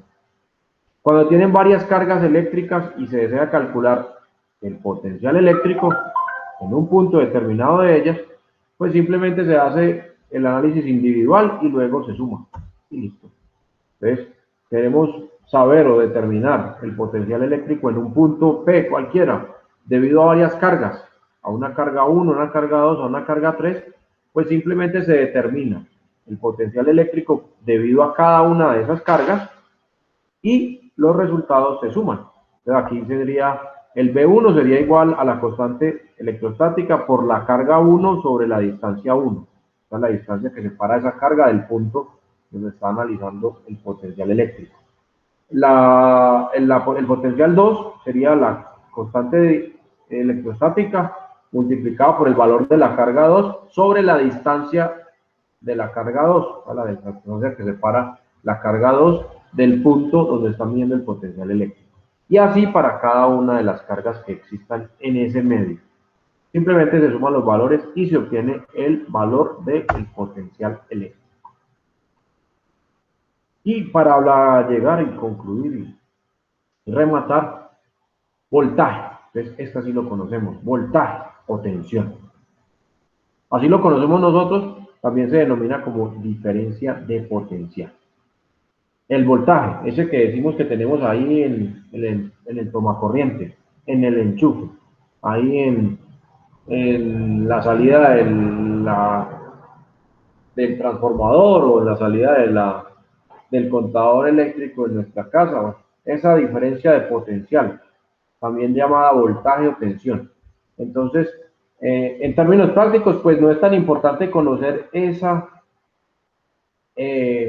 diferencia o ese potencial eléctrico que hablábamos ahorita, CV, que hay en un determinado punto dentro de un campo, sino que es más práctico para nosotros conocer la diferencia de este entre dos puntos distintos. Y con ello podemos determinar la cantidad de trabajo que se necesita para mover cargas eléctricas desde un punto a otro. Recuerden que este movimiento de cargas eléctricas de un punto a otro es lo que nosotros llamamos corriente eléctrica. Ese movimiento de electrones se denomina corriente eléctrica. Pero la fuerza que se necesita para generar ese movimiento es lo que llamamos voltaje o tensión o diferencia de potencial. Entonces, para no confundir eso. Ese movimiento de electrones o ese movimiento de cargas se denomina corriente eléctrica. En la fuerza que tenemos que hacer para producir ese movimiento de electrones o ese movimiento de cargas se denomina voltaje o diferencia de potencial o tensión. Cualquiera de los tres es lo mismo. Entonces, para que lo tengan ahí claro y no nos vamos a confundir con esos términos. Acá nos dice que la diferencia de potencial entre dos puntos A y B, pues simplemente es calcular la diferencia en el punto A, calcular la diferencia en el punto B, o calcular, perdón, la magnitud o la cantidad de potencial en el punto A y en el punto B, y simplemente se hace la diferencia, se hace la resta. Y esa es la diferencia de potencial entre dos puntos.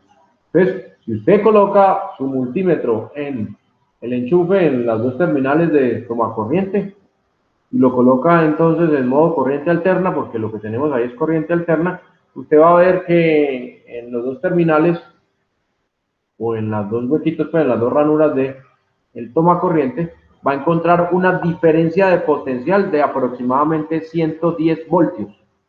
Es lo que marca el multímetro. 110, 115, 120, por ahí está el rango. Eso es lo que marca. ¿Y qué es lo que representa eso? Pues la fuerza necesaria para mover cargas eléctricas entre esos dos puntos. A eso le llamamos voltaje. Dígame, Anderson. O sea, yo tengo entendido bien el tema del voltaje a 110, pero por ejemplo, en lugares, yéndonos un poco lejos, en España, por ejemplo, manejan 220 o incluso mayores. ¿Eso cómo se llega a hacer ahí? Porque sé que manejan dos líneas para llegar a 220. Entonces no Sí. entiendo muy bien ese tema.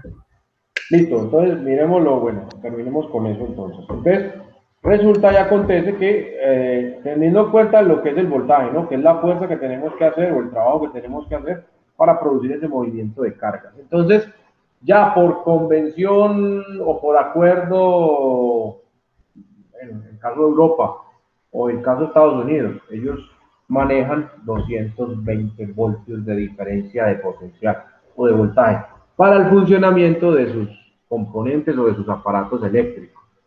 Nada, ustedes de la central hidroeléctrica, uno obtiene energía trifásica.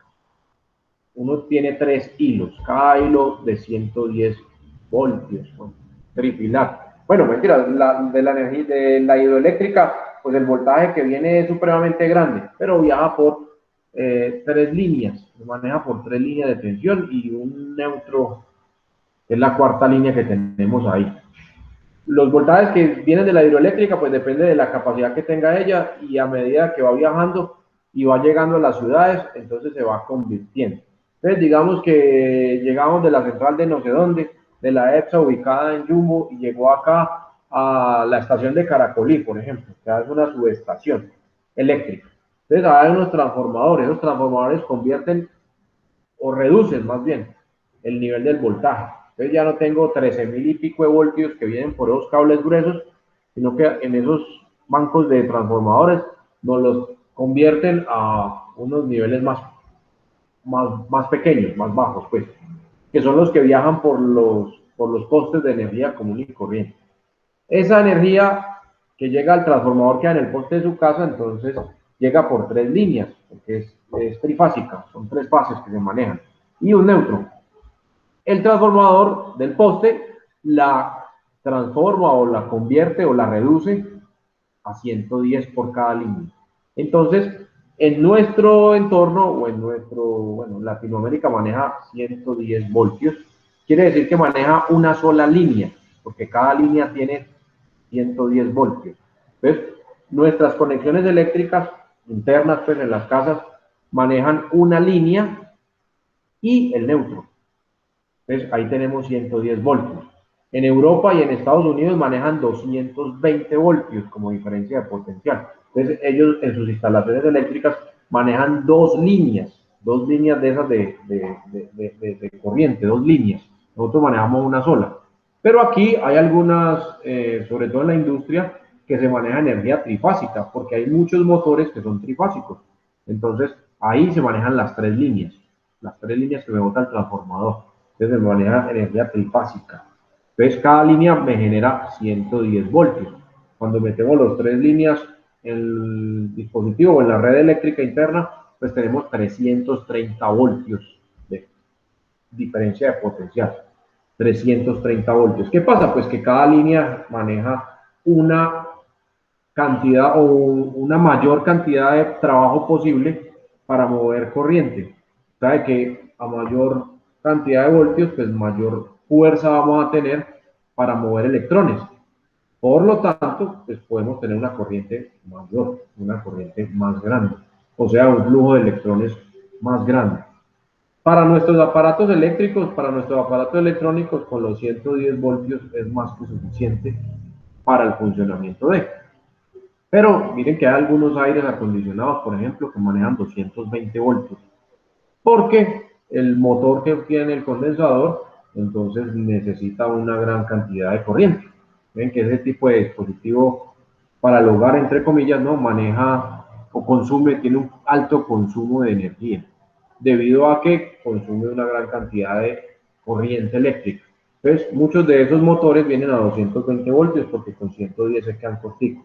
Si usted lo conecta a 110, el motor trabaja media máquina, eso no le enfría nada y tiene la posibilidad de dañarlo.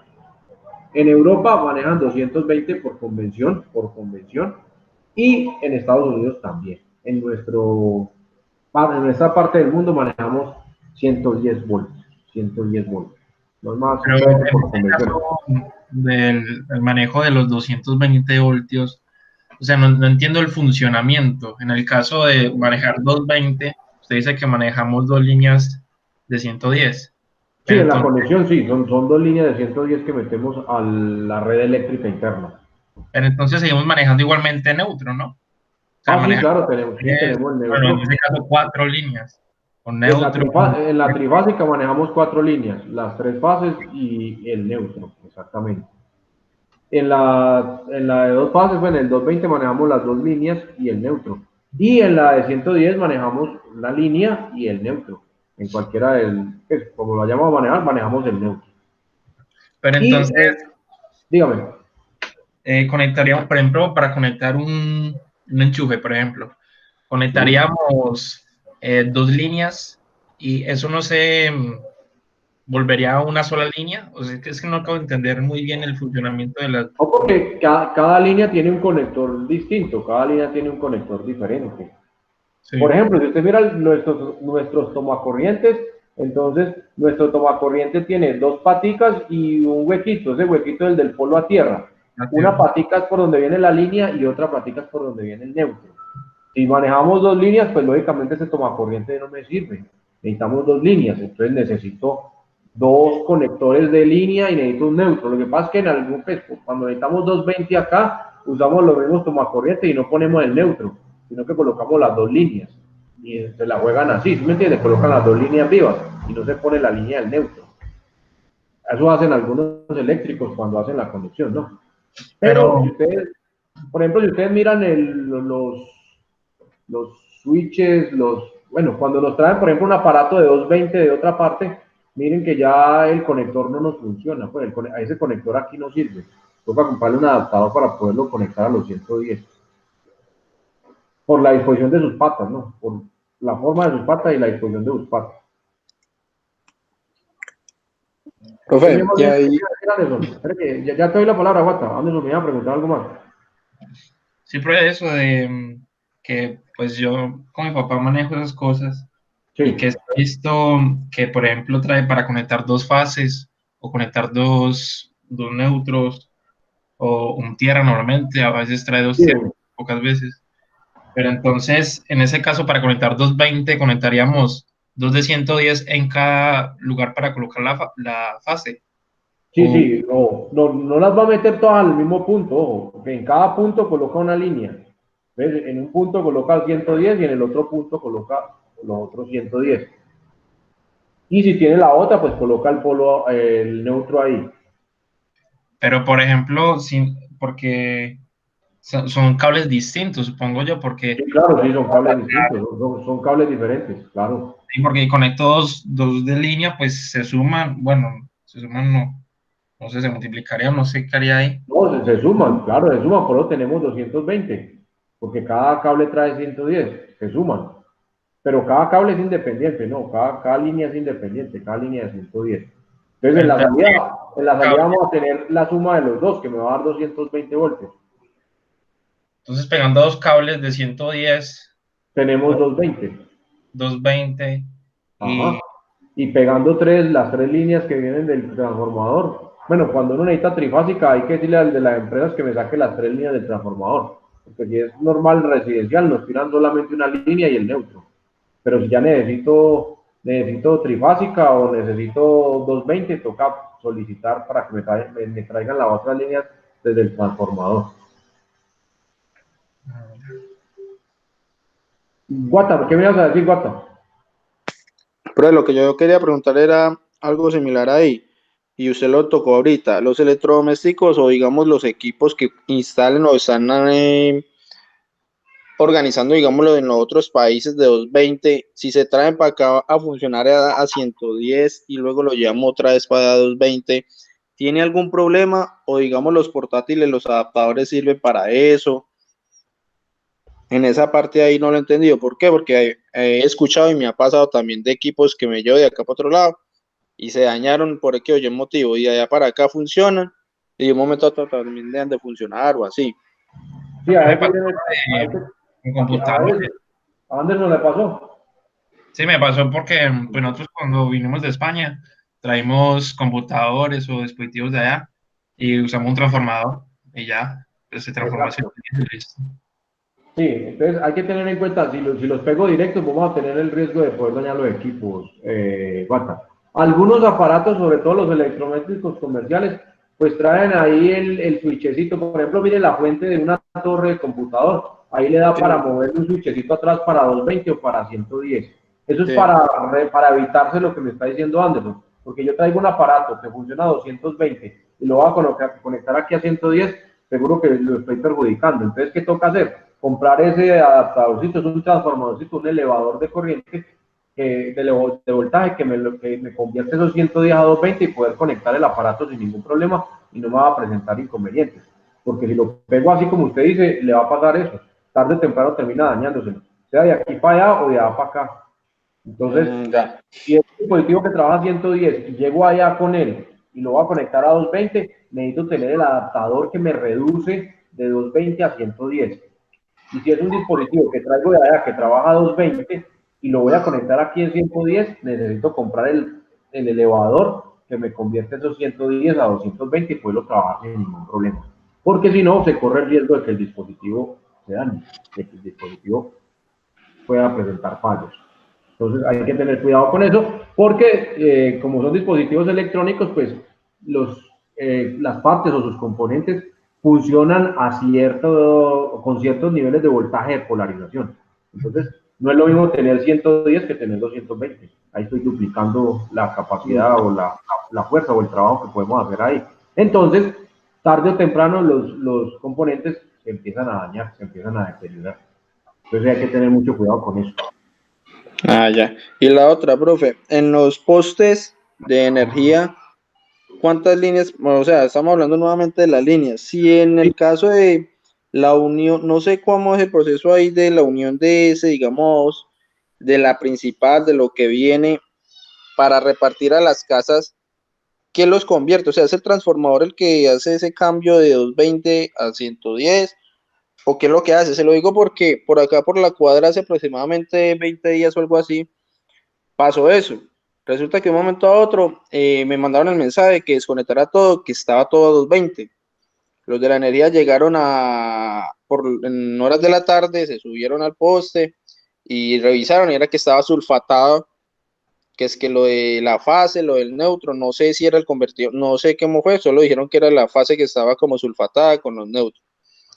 Y acá se quemó un poco de cosas, incluso el día de mañana van a responder porque tocó que mandar carta y todo porque fue un daño grande, se dañaron lavadoras, dañaron televisores, pues los que teníamos polo a tierra, menos mal al menos a mí no me dañó nada y a varios vecinos, pero hubo otros que sí les dañó mucha cosa. Entonces, eso es lo que yo pregunto. ¿Ahí hay lo que lo convierte el transformador o cómo es eso de esa parte que nos dijeron que fue porque se sulfató, que porque no le habían hecho mantenimiento? Vea, pues le explico un poquitico cómo es el funcionamiento de un transformador. Un transformador es una bobina, ojo, es una bobina, es un embobinado. Entonces, la energía viene por los cables, los que están más arriba, pues viene a un nivel elevado, normalmente son 13.000 voltios los que andan por ahí. Llegan al transformador a los dos terminales de entrada de una bobina, dependiendo del número de vueltas, el calibre del alambre y otras características. Frente a esa bobina hay otro embobinado. El proceso de transformación o de conversión de la energía se realiza, o de reducción más bien de la energía, se realiza por un proceso de inducción magnética. Entonces, al yo tener un alambre en forma de espiral o de espiral, no, circular, la corriente que circula por ese alambre genera un campo magnético que se transfiere al otro alambre que está al frente, que es donde van a estar las salidas de. Entonces, digamos que tengo un embobinado de yo no sé cuántas vueltas acá en la entrada. Dependiendo de qué voltaje quiero en la salida, entonces el número o la relación, existe una relación entre el número de vueltas de la bobina principal y de la bobina secundaria. Entonces, si es un elevador, entonces pues vamos a elevar el voltaje, entonces la relación es diferente. Si vamos a reducir el voltaje, pues la relación también es distinta. Entonces, en el lado de la salida, tengo una bobina, dos puntas en las salidas. Una va a ser el neutro y otra va a ser una fase. Y yo puedo sacar derivaciones en medio de la espiral de la bobina e ir sacando las otras fases. Entonces, es como si yo le hiciera un injerto, pues, como le digo yo, como lo explico de forma coloquial. Como hiciera un empalme, pues, en medio de la bobina de salida, y entonces divido o reparto, porque la energía por inducción magnética que se transfiere de una bobina a la otra va a ser proporcional a la cantidad del alambre que tome. Entonces, por ejemplo, yo tengo 12 vueltas en la bobina de salida y yo quiero repartir ese voltaje en, digamos que son 330 voltios, que me salen de las tres fases. Entonces, divido esas 12 bobinas entre 3, me da 4. Entonces, cada 4 vueltas de la bobina hago un empalme y saco un cable. Entonces, en las primeras 4 vueltas tengo 110 voltios. Después, en la octava vuelta, saco otro empalme. Y ahí, entonces, si tomo las 8 bobinas, tengo 220. O si tomo el primer empalme que hice y el segundo empalme que hice, tengo 110 y tengo 110, son 220. Y al final tengo el otro terminal y ahí se me generan los 330. Entonces el transformador de la calle lo que hace es coger esos 13.000 voltios que vienen de la subestación eléctrica, lo pasa por una bobina, esa bobina normalmente estaba metida dentro de un refrigerante que es aceite, todos los transformadores están llenos de aceite, se transfiere magnéticamente esa corriente a la otra bobina que es la de salida y esa otra bobina me tiene esos 3 cables de salida más el neutro. Entonces, así se logra convertir, bueno, al otro lado tengo esos 13.000 voltios, se me convierten en 330, pero los tengo divididos en hilos de 110. Y ahí me salen las 3 fases o los 3 hilos. ¿Qué pudo haber pasado en esa situación que usted me comenta, Guata? Que uno de esos empalmes como dices, se sulfató, entonces se brincó, se saltó, como si no existiera ahí, y entonces el que estaba pegado del segundo empalme ya no iba a tener 110, sino que se le iban a sumar los 110 del que se sulfató y los otros 110 que le correspondían a ese, y se generaron 220 voltios. Y se fueron para la casa, se fueron por esa línea, los que estaban pegados de esa línea que me estaba generando esa, las que se sulfató, se les aisló pues el circuito.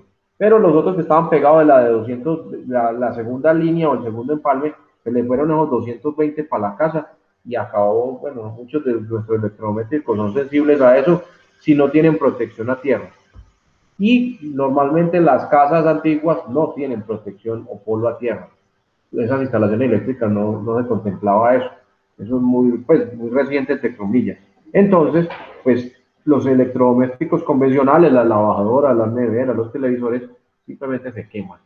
Porque tienen en su entrada un nivel de voltaje superior para el cual están diseñados. Miren que casi todos los dispositivos electrónicos tienen una fuente o un regulador en su entrada. Y entonces cuando llega una carga muy elevada, pues simplemente la queman. Entonces por eso se queman nuevos aparatos. Y eso fue lo que probablemente pasó ahí. Entonces, vamos a ver si alcanzo a llegar a la inductancia, para que miremos ya gráficamente el fenómeno del transformador. Pues más, para la próxima les muestro para explicar un poquitico más con la gráfica cómo es ese proceso de transformación y cómo salen los 3 hilitos pues ahí simbólicamente y cada fase de ese voltaje. Entonces, bueno, mentiras, eso hace parte de inducción magnética que también hace parte del contenido que vamos a ver. Entonces, la próxima terminamos de hablar de estos conceptos de voltaje, de corriente, de resistencia, hablamos un poquitico o recordamos más bien lo de circuitos eléctricos porque ya lo hemos visto, y luego hablamos de inducción magnética o hablamos de magnetismo y ese es el principio que rige los transformadores, el magnetismo. Porque el voltaje, pues la corriente se transmite o se reduce en un transformador debido a la inducción magnética. Es un fenómeno que se presenta ahí. Entonces, más adelante lo miramos, no me van a dejar olvidar cuando estemos hablando de magnetismo para mirar la gráfica del transformador y cómo es el fenómeno o cómo es que funciona pues como tal. Una grafiquita muy sencilla para que lo puedan entender de una mejor manera y comprendan entonces eso que me estaba preguntando Anderson del 210, de los 220, de los 330 y el fenómeno que le pasó a los vecinos de Guata, que lo van a poner a estrenar. Lo bueno es que la empresa de energía responde. Debe responder, ¿no? A algunos les dio la plata para el arreglo y a otros sí les van a responder. Sí, tienen que responder porque ellos tienen que garantizar el mantenimiento de aparatos. así de esos transformadores. Y si está malo, pues hay que cambiarlo y ya, simplemente. Pues nada que hacer ahí. Bueno, muchachos, pues eso era el tema del día de hoy. Uy, yo que iba a acabar a las 11, ya a las 11:30. Esta clase nunca nos. Pero bueno, por acá me dijo, espere, use unas imágenes porque me perdí. Ah, eso me está diciendo Juan por acá. Frescos, cuando estemos hablando de inducción magnética, les muestro las imágenes para que me entienda, Juan, fresco. Es que aquí no las tengo a la mano, pero en la próxima, en la próxima no alcanzamos. En 15 días empezamos a hablar de magnetismo y retomamos esa parte de los transformadores para que ustedes comprendan gráficamente cómo funciona. Sí, porque ya me agotó el tiempo por acá y no caí en la cuenta de haber buscado una fotito. Pero cuando hablemos de inducción, de magnetismo, hablamos de los transformadores, para que quede en claridad con eso. Y listo. Bueno, muchachos, nos veremos la próxima semana, queriendo Dios. Estamos en contacto. Que tengan una feliz noche y que descansen. Super, muchas gracias. Pues. Buenas noches. Muchas gracias. Listo, ingenieros. Saludos, pues, saludos, muchachos.